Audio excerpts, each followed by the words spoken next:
Emma bunuh anak Emma sendiri. Anak kandung Emma. Tapi Emma bukan pembunuh. Emma baik. Cuma baby tu layak dibunuh sebab baby tu anak iblis. Iblis yang bernama Arman. Mama tahu tak?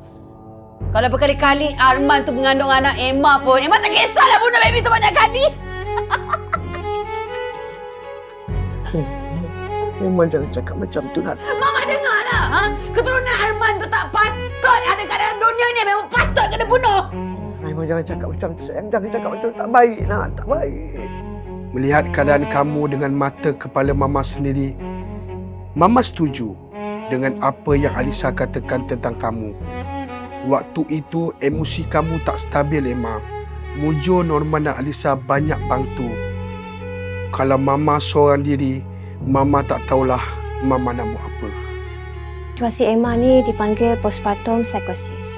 Sebenarnya, postpartum psychosis jarang berlaku. Ianya hanya berlaku bila mana mental seorang ibu itu boleh berfikir secara tak rasional. Kadang-kadang akan dengar ataupun nampak benda yang tak wujud. Sakit macam ni, dia selalunya sukar nak kawal tindakan dia. Suka!